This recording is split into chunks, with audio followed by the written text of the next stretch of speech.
I talked about a new online course that is going to start up. This is going to start up Saturday, July 24th. Saturday, July 24th. It's going to be 3 p.m. Eastern Standard Time. And this is from the Civil War to Civil Rights and Black Power, 1865 to 1968. From the Civil War to Civil Rights and Black Power, 1865 to 1968. So it's going to be a 10-week online course, and each week we'll look at approximately a 10-year period of history. Starting in 1865, we'll look at Special Field Order number 15, January 1865, also known as 40 Acres and a Mule. We'll look at the assassination of Abraham Lincoln, April 1865. We'll look at the ending of the Civil War. Then June 19th, 1865, when Major General Gordon Granger goes into Galveston, Texas, to deliver General Order number 3 to 250,000 enslaved Africans there.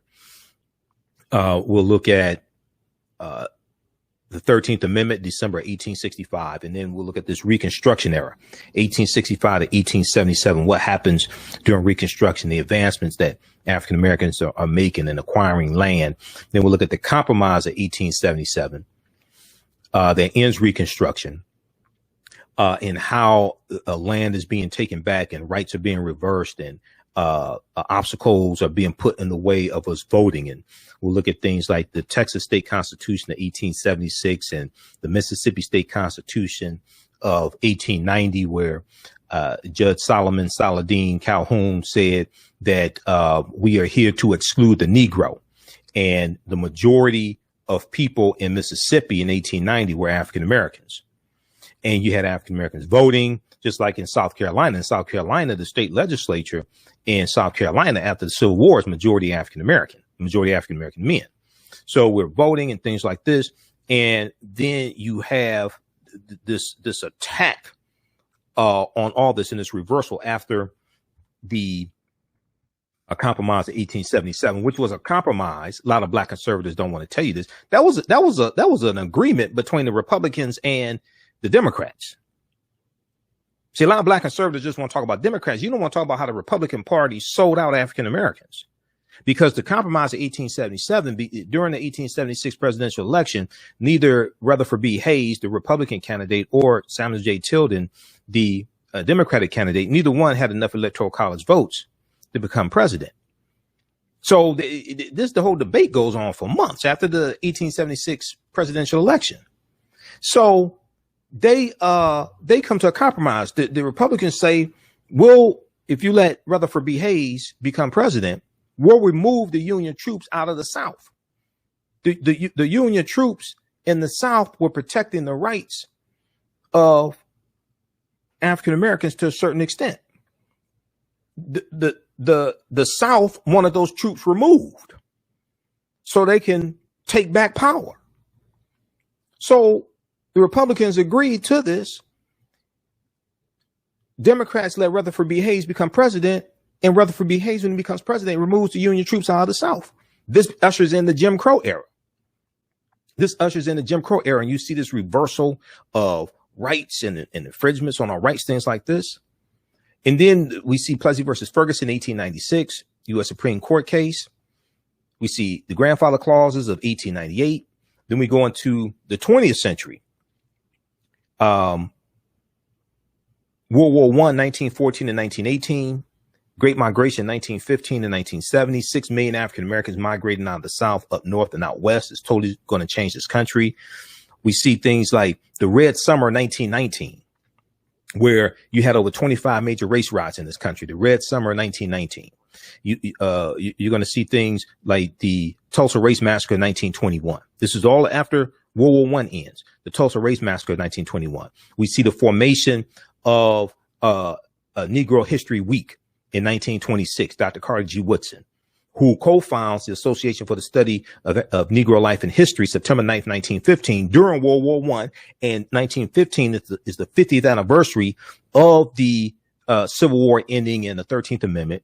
In 1915 is also going to be a pivotal year because that's the year that the movie The Birth of a Nation comes out, which causes race riots in the streets. And the movie The Birth of a Nation is going to rejuvenate the Ku Klux Klan. So we deal with the Great Migration, we deal with the Red Summer, we deal with World War I, World War II, Rosewood, 1923. We deal with Herbert Hoover, 1928, becoming president. The stock market crash, October 1929. President Roosevelt in the 1932 presidential election. We're going to, each class will go through and analyze a 10-year period of history. And this takes us up to World War II, 1945, baby boomer generation, then the GI Bill. Then we go into the civil rights movement. Brown versus Board of Education, 1954. Emmett Till lynching, August 28th, 1955. Montgomery bus boycott, December 5th, 1955. So in the civil rights movement, out of the civil rights movement comes the Black Power movement, because Black Power, that Black Power ideology comes out of SNCC, Student Nonviolent Coordinating Committee, founded about between April, May 1960. And we know June 26, 1966, during the March Against Fear in Mississippi, when Kwame Ture Stokely Carmichael gives his speech about We Want Black Power. See, he's a member of SNCC, Student Nonviolent Coordinating Committee. Black Panther Party for Self-Defense hasn't been founded yet. That's October 1966. So each class, we're going to go through and analyze a 10-year period of history to understand how we got to where we are today, so we better understand what we need to do to get to where we need to go. So this class would be from the Civil War to Civil Rights and Black Power, 1865 to 1968. Okay, this will be a 10-week online course. It'll be Saturdays, 3 p.m. to 5 p.m. Eastern Standard Time. I'm going to post a link here. You can register for the online course. Course is regularly $130. It's on sale $80. And as soon as you register, there's some archive content there that you can start watching as well. Okay, so we do the class live. All the sessions are recorded. You can go back and watch them over and over again. All right. And even after the course is over with, after the 10 weeks is over with, you still have access to the class. You can still watch it. All right. That is, and we'll put a link on our website, AfricanHistoryNetwork.com, for it as well. AfricanHistoryNetwork.com. We'll put a link there, also for the course.